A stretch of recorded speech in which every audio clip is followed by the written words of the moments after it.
पूरी दुनिया में ये चर्चा का विषय इसलिए बना हुआ है क्योंकि सभी जानते हैं मलक्का स्ट्रेट बहुत ही महत्वपूर्ण जलमार्ग है। इसमें जो ग्रेट निकोबार द्वीप है इसके दक्षिणी पूर्वी तट पर गैलाथिया की खाड़ी में ये एक बहुत बड़ा टर्मिनल स्थापित किया जा रहा है। यह परियोजना 3 चरणों में पूरी होगी। कुल समय इसका है 2025 से 2047 तक। उस समय इसकी क्षमता 1.6 करोड़ कंटेनर की हो जाएगी, क्योंकि यहाँ से साल भर में लगभग $5 ट्रिलियन का सामान की आवाजाही होती है और चीन के 80% तेल का आयात इसी मलक्का स्ट्रेट से होता है तथा यह रास्ता चीन के लिए कितना अहम है वो भारत को समुद्र के अंतर्गत चारों तरफ से घेरने का लगातार प्रयास कर रहा है। एक उसी को हम स्ट्रिंग ऑफ पल्स कहते हैं। भारत में विपक्ष के नेता राहुल गांधी जी ग्रेट निकोबार द्वीप पर गए थे तथा ये भी कहा कि ये बहुत बड़ा घोटाला है। ये तो सच है कि इस परियोजना से जब 130 वर्ग किलोमीटर का वन क्षेत्र साफ होगा तो वहाँ जैव विविधता को बहुत ज़्यादा नुकसान होगा और सोमपेन जनजाति में तो मात्र 400 लोग ही बचे हैं, तो उनको तो कह रहे हैं एक तरह से उनकी हत्या हो जाएगी, वो मर जाएंगे बेचारे।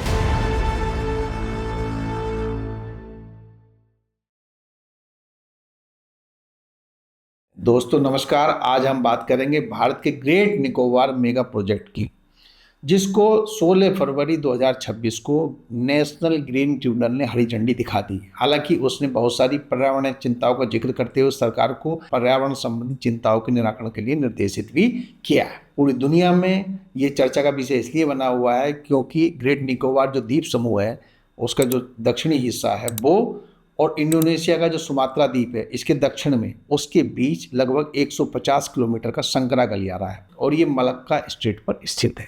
और सभी जानते हैं मलक्का स्ट्रेट बहुत ही महत्वपूर्ण जलमार्ग है जिस पर हम आगे चर्चा करेंगे। अभी हम इस प्रोजेक्ट के बारे में चर्चा करते हैं। अंडमान निकोबार द्वीप समूह वन क्षेत्र से घिरा हुआ है, वहाँ सघन वन है और वहाँ अनेक प्रजातियां पाई जाती हैं। पर्यावरण दृष्टि से बहुत संपन्न क्षेत्र है। इसमें जो ग्रेट निकोबार द्वीप है इसके दक्षिणी पूर्वी तट पर गैलाथिया की खाड़ी में ये एक बहुत बड़ा टर्मिनल स्थापित किया जा रहा है। इस परियोजना में 4 मुख्य चीज़ों की स्थापना की जानी है। पहला ICTT, दूसरा एक ग्रीनफील्ड अंतर्राष्ट्रीय हवाई अड्डा और तीसरा 450 मेगावाट का विद्युत संयंत्र जो कि सौर और गैस ऊर्जा से चलेगा।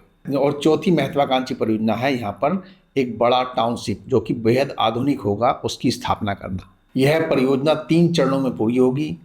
कुल समय इसका है 2025 से 2047 तक। पहला चरण इसका चलेगा 2025 से 2035 तक, दूसरा चरण चलेगा 2036 से 2041 तक और तीसरा चरण जो कि अंतिम चरण होगा वो 2042 से 2047 तक। गैलाथिया खाड़ी की सबसे बड़ी विशेषता ये है कि यहाँ पर हमें समुद्र के किनारे 20 मीटर की नेचुरल गहराई मिल जाती है, जिसकी वजह से यहाँ बड़ा टर्मिनल ICTT स्थापित किया जा सकता है और इसकी क्षमता को काफ़ी बड़े स्तर पर बढ़ाया जा सकता है। ये जो ICTT होगा अर्थात इंटरनेशनल कंटेनर ट्रांसशिपमेंट टर्मिनल, ये इसकी क्षमता धीरे धीरे बढ़ाई जाएगी। पहले इसकी क्षमता जो कि 2028 तक उसको किया जाना है 40 लाख TEU के संचालन क्षमता तक। बाद में जब ये परियोजना पूर्ण हो जाएगी तब इसकी क्षमता हो जाएगी 160 लाख TEU संचालन की, अर्थात उस समय इसकी क्षमता 1.6 करोड़ कंटेनर की हो जाएगी जो कि काफ़ी बड़ी होगी। आर्थिक दृष्टि से भारत के इसमें बहुत बड़े सपने जुड़े हुए हैं। वो इसे भविष्य में फ्री ट्रेड भी करना चाहेगा जिससे कि ये बंदरगाह शहर दुबई, सिंगापुर और हांगकांग की तर्ज पर डेवलप हो जाए और भारत की इकोनॉमी में बहुत बड़ी भूमिकाएं निभाए। साथ ही रणनीतिक रूप से तो महत्वपूर्ण है ही। इस परियोजना का कुल क्षेत्रफल लगभग 166 वर्ग किलोमीटर रहेगा, जिससे लगभग 130 वर्ग किलोमीटर के वन क्षेत्र की सफाई करनी होगी। भारत का है सुदूर द्वीप भारत की मुख्य भूमि से लगभग 1400 किलोमीटर दूर स्थित है। हालांकि यहाँ पर INS बाज खड़ा रहता है और वो हवाई पट्टी का काम करता है, जिससे हवाई निगरानी का काम चल रहा है। लेकिन इस परियोजना के पूर्ण होने से भारत यहाँ पर आर्थिक और सामरिक रूप से बहुत सशक्त भूमिका में आ जाएगा। ग्रेट निकोबार द्वीप और सुमात्रा द्वीप के बीच का यह गलियारा जो कि मलक्का स्ट्रेट पर स्थित है, ये बहुत महत्वपूर्ण जलमार्ग है क्योंकि यहाँ से साल भर में लगभग $5 ट्रिलियन का सामान की आवाजाही होती है और चीन के 80% तेल का आयात इसी मलक्का स्ट्रेट से होता है। दुनिया का 40% व्यापार मलक्का स्ट्रेट से ही होता है। यह संकरा गलियारा हिंद महासागर को दक्षिणी चीन सागर एवं पूर्वी एशिया के बड़े मैन्युफैक्चरिंग केंद्रों से जोड़ता है। इससे पता चलता है कि मलक्का स्ट्रेट दुनिया के लिए कितनी अहम है तथा यह रास्ता चीन के लिए कितना अहम है। इस परियोजना के आर्थिक लाभ तो बहुत ज़्यादा हैं ही, इसके सामरिक लाभ भी बहुत हैं। क्योंकि हम जानते हैं कि चीन की नौसैनिक क्षमता दिन प्रतिदिन बहुत तेज़ी से बढ़ती जा रही है। उसकी अर्थव्यवस्था हमारी अर्थव्यवस्था से लगभग 5 गुनी है। उसके पास जाहिर है बहुत संसाधन है। तो उसकी नौसेना लग रहा है कि अगले 10 साल में अमेरिकी नौसेना को भी पीछे छोड़ सकती है। ऐसे में चीन की बड़ी नौसैनिक शक्ति का हम किस तरह से मुकाबला करेंगे, इसके लिए हम जो योजना बना रहे हैं उस योजना का ये महत्वपूर्ण भाग है। इस संबंध में पूर्व एयर मार्शल आर नामग्याल चीन की तरफ इशारा करते हुए कहते हैं कि भारत को एक ऐसी नौसेना से मुकाबला करने के लिए तैयार रहना होगा जो अपने प्रतिद्वंदी से बहुत ज़्यादा शक्तिशाली है। हम सभी जानते हैं कि चीन ने हिंद महासागर में अपना प्रभुत्व बनाने के लिए दो दशक खर्च किए हैं। वो भारत को समुद्र के अंतर्गत चारों तरफ से घेरने का लगातार प्रयास कर रहा है। एक उसी को हम स्ट्रिंग ऑफ पर्ल्स कहते हैं, यानी कि मोतियों की माला बना रहा है। वो ऊपर म्यांमार से चलता हुआ बांग्लादेश, श्रीलंका, मालदीव, जिबूती, पाकिस्तान, सभी जगह पर वो अपने व्यापारिक प्रतिष्ठान या सैन्य अड्डे या बंदरगाहों का निर्माण कर रहा है या बंदरगाहों को लीज पर ले रहा है। बांग्लादेश में चटगांव, श्रीलंका में हम्बनटोटा, मालदीव में भी वो सैन्य अड्डा बना रहा है, जिबूती में भी सैन्य अड्डा बना रहा है तथा पाकिस्तान में ग्वादर बंदरगाह को डेवलप कर रहा है, जो कि उसका बड़ा प्रोजेक्ट है। म्यांमार के ग्रेट कोको द्वीप से चीन अपनी संदिग्ध खुफिया गतिविधियों को संचालित कर रहा है। हम जानते हैं कि म्यांमार का ग्रेट कोको द्वीप अंडमान निकोबार द्वीप समूह से मात्र 55 किलोमीटर की दूरी पर स्थित है। इस द्वीप से चीन भारत की अंतरिक्ष गतिविधियों पर पूरी निगाह रखता है तथा बंगाल की खाड़ी तथा हिंद महासागर में अपनी पनडुब्बियों तथा निगरानी जहाज़ों के माध्यम से लगातार गश्त करता रहता है। भारत को कहीं न कहीं एक सुरक्षा के माहौल में धकेलता रहता है। स्वयं तो वो दक्षिण चीन सागर को कई तरह से प्रतिबंधित कर रहा है, लेकिन हिंद महासागर में मछली पकड़ने की गतिविधियों को लगातार बढ़ावा भी दे रहा है। चीन बहुत दूरदर्शी से चलने वाला देश रहा है। वो अपने यहाँ लगभग 3000 द्वीपों का विकास कर चुका है। चीन बहुत लंबी रणनीति पर हमेशा से चलता रहा है। वो बहुत ही गुप्त रूप से अपनी लंबी रणनीतियों पर काम करता रहता है तथा उन्हें सफल बनाने का प्रयास करता रहता है। वो जानता है एशिया में अगर उसका सबसे बड़ा दुश्मन है तो वो भारत ही है और वो चाहता है कि एशिया पर प्रभुत्व उसका स्थापित हो। इस सब को निगाह में रखते हुए भारत की ग्रेट निकोबार परियोजना बहुत महत्वपूर्ण है। आर्थिक रूप से तो महत्वपूर्ण है ही, भारत के दीर्घकालीन सामरिक हितों के हिसाब से भी ये परियोजना बहुत महत्वपूर्ण है। इसलिए अंतर्राष्ट्रीय मीडिया ने भारत के इस मूव को भारत का जियोपॉलिटिकल मूव बताया है, जो कि चीन के खिलाफ। यही नहीं, इस परियोजना का लाभ भारत ही नहीं दक्षिण पूर्व एशिया के उन देशों को भी मिलेगा जिनको चीन अक्सर कोई ना कोई धमकी देता रहता है तथा वो चीन के दबाव में कुछ हद तक काम भी करने लगे हैं, क्योंकि जापान, ऑस्ट्रेलिया तथा कई अन्य दक्षिण पूर्वी एशियाई देश भी चाहते हैं चीन की बढ़ती नौसैनिक आकांक्षाओं पर कुछ ब्रेक लगे और उसमें भारत इस महत्वपूर्ण मार्ग पर चोक पॉइंट का काम कर सकता है। अगर कभी भविष्य में चीन से युद्ध होता है या युद्ध जैसी स्थिति बनती है तो भारत मलक्का जलडमरू मध्य पर चोक पॉइंट का काम कर सकता है। अगर ये परियोजना भारत की सफल हो गई तो चीन को गहरा धक्का लगेगा। इसलिए चीन नहीं चाहता कि ये परियोजना भारत की सफल हो और यही भाषा भारत का विपक्ष भी बोल रहा है। हालांकि वो पर्यावरण चिंताओं की बात कर रहा है, लेकिन पर्यावरण चिंताओं की आड़ में कहीं ना कहीं जो विपक्ष भाषा बोल रहा है वो चीन की ही भाषा है। भारत में विपक्ष के नेता राहुल गांधी जी ग्रेट निकोबार द्वीप पर गए थे। वहाँ भारत के दक्षिणतम बिंदु जो कि इंदिरा पॉइंट है वहाँ पर भी वो गए थे, जो कि इंदिरा जी की याद में उसको नाम दिया गया है। वहाँ पे बहुत सारे जनजातीय संगठनों से भी वो मिले थे, उनकी चिंताओं को भी उन्होंने साझा किया तथा ये भी कहा कि ये बहुत बड़ा घोटाला है तथा इसे उन्होंने गंभीर अपराध की श्रेणी में भी रखा। कांग्रेस नेता जयराम रमेश ने भी इस परियोजना से उपजने वाले पारिस्थितिकी जोखिमों तथा जनजातीय अधिकारों को लेकर एक प्रकाश डाला है। ये तो सच है कि इस परियोजना से जब 130 वर्ग किलोमीटर का वन क्षेत्र साफ होगा तो वहाँ जैव विविधता को बहुत ज़्यादा नुकसान होगा, पर्यावरण परिस्थिति को बहुत ज़्यादा नुकसान होगा।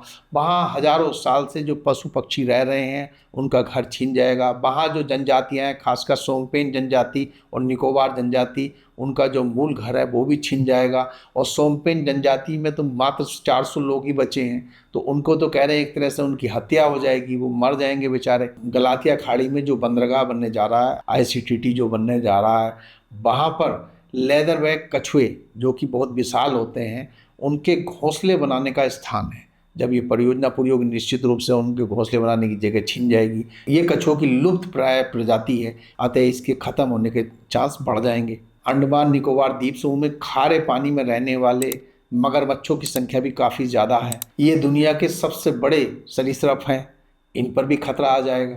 केकड़ा खाने वाले लंबी पूंछ वाले मकाक बंदरों की संख्या भी यहाँ ग्रेट निकोबार द्वीप समूह में ही पाई जाती है और दुनिया में ये कहीं नहीं पाए जाते। इनकी प्रजाति पर भी खतरा आ जाएगा। निकोबार द्वीप समूह में मेगापोड जैसे पक्षी भी हैं। मेगापोड पक्षी टीलों पर घोंसले बनाते हैं तथा वहां पर अंडे देते हैं। निकोबार द्वीप समूह में ऐसे कुल 51 टीले जहां पर ये घोंसलों में अंडे देते हैं। इस परियोजना से उनके 30 ऐसे टीले नष्ट हो जाएंगे जहां पर वो घोंसला देते हैं। अतः इस प्रजाति के भी लुप्त प्राय होने के चांस बढ़ जाएंगे। कुछ और वन्य पक्षी एवं जीवों की ऐसी लुप्तप्राय प्रजातियां हैं जिनके नष्ट होने की संभावना इस परियोजना से बढ़ जाएंगी। इसके अलावा सभी को 2004 की सुनामी भी याद होगी। उस सुनामी ने ग्रेट निकोबार द्वीप में काफी बड़ा कहर बरपाया था। साथ में ये क्षेत्र भूकंप के लिए भी अति संवेदनशील क्षेत्र है। ऐसे में इस परियोजना पर दुनिया भर के पर्यावरणविद चिंता जता रहे हैं। भारतीय विपक्ष भी चिंता जता रहा है। इन सब की चिंताएं जायज कही जा सकती हैं क्योंकि ये सब बेजुबान लोग हैं। आदिवासी भी एक तरह से बेजुबानी है। इनके मूल घर को हम छीन रहे हैं जो कि सदियों से इंसान करता आया है। मनुष्य का विकास इन पशु पक्षियों, इन जनजातियों के मूल निवास को छीनने से ही हुआ है।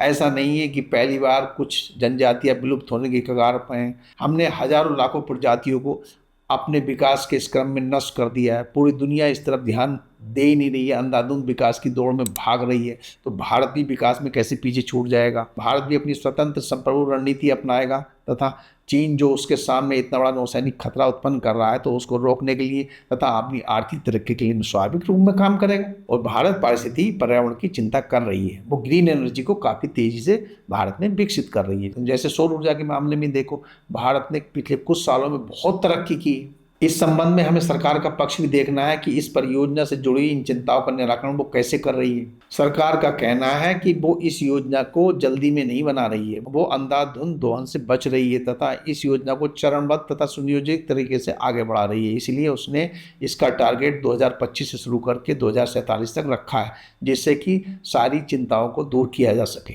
जो बड़े स्तर पर जंगल काटा जा रहा है, सरकार का कहना है कि वो अरावली क्षेत्र में हरियाणा के पास लगभग 75 वर्ग किलोमीटर के क्षेत्र पर नया पौधारोपण करेगी, जिससे कि जो वनों का नाश हुआ है उसकी क्षतिपूर्ति की जा सके। आदिवासियों के हितों से सरकार कह रही है कि कोई समझौता नहीं किया जाएगा। उनकी जो 2 प्रमुख बस्तियां हैं उनको हटाया नहीं जाएगा। साथ ही आदिवासी आरक्षित क्षेत्रों का संरक्षण उचित रूप में किया जाएगा। जहां तक वन्य जीवों की बात है, उनके लुप्त प्राय होने की बात है, सरकार का कहना है वो उनके लिए वाइल्ड लाइफ सेंचुरी का निर्माण करेगी। सरकार का ये भी कहना है कि जो लोग इतनी चिंता कर रहे हैं उनको ये भी समझना चाहिए कि इस परियोजना का जो क्षेत्रफल है मात्र 130 वर्ग किलोमीटर से 160 वर्ग किलोमीटर का है, जबकि ग्रेट निकोबार द्वीप समूह का जो क्षेत्रफल है वो लगभग 900 वर्ग किलोमीटर का है। अर्थात परियोजना के बाद भी ग्रेट निकोबार द्वीप समूह का 80 से 85% भाग अछूता रहेगा। अर्थात जितनी चिंता पर्यावरणविद कर रहे हैं उतनी चिंता की बात नहीं है। दोनों पक्षों को देखने पर यह लगता है कि ग्रेट निकोबार जो मेगा प्रोजेक्ट है वो भारत के लिए बहुत अहम है। चाहे उसका आर्थिक परिप्रेक्ष्य देखें, चाहे उसका सामरिक परिप्रेक्ष्य देखें, भारत की तरक्की के लिए तथा भारत की सामरिक स्थिति को मजबूत करने के लिए इस योजना का बहुत महत्व है। मेरा तो ये मानना है कि ये परियोजना बहुत पहले ही पूर्ण हो जानी चाहिए थी। हम बहुत पिछड़ गए, पहले से ही बहुत पिछड़ गए, लेकिन देर आए दुरुस्त आए, ये परियोजना आगे बढ़ जाए। साथ ही सरकार को पर्यावरण का ध्यान रखना पड़ेगा। जो उसने कहा है उन वादे को पूरा करना होगा तथा जो क्षति पर्यावरण की, पारिस्थितिकी, जैव विविधता की हो उसे वो कहीं दूसरी जगह दूसरे तरीके से उसकी क्षतिपूर्ति करने की कोशिश उसे करनी चाहिए। साथ ही अपनी इस परियोजना के अनुभव से उसे सी कोस्टल लाइन पर, क्योंकि भारत की सी कोस्टल लाइन बहुत लंबी है, उस पर और बंदरगाह शहर बनाने की तरफ बढ़ना चाहिए। इससे एक तो नए आधुनिक बंदरगाह शहर बनेंगे और दूसरा इससे भारत को कई आर्थिक लाभ भी होंगे। तीसरा, इन बंदरगाह शहरों पर पोल्यूशन भी कम रहेगा। तो हम इस विश्लेषण में ये पाते हैं कि इस परियोजना से भारत को लाभ ही लाभ है। हाँ, पारिस्थितिकी के तंत्र को थोड़ा बहुत नुकसान जरूर होगा। सरकार ने वादा किया है, उसका ध्यान रखेगी और निश्चित रूप से जब भी चीन से आक्रमण का खतरा हमारे सामने उत्पन्न होगा तो इस परियोजना के माध्यम से, ग्रेट निकोबार द्वीप समूह के माध्यम से हम मलक्का जलडमरू मध्य पर चोक पॉइंट स्थापित कर सकते हैं, चोक कर सकते हैं और चीन को संकट में डाल सकते हैं। हालांकि चीन इस संकट से बचने के लिए ग्वादर बंदरगाह को डेवलप कर रहा है और भी कई काम कर रहा है जिससे कि भारत के दबाव में वो ना आने पाए, लेकिन ये सब इतना आसान नहीं है।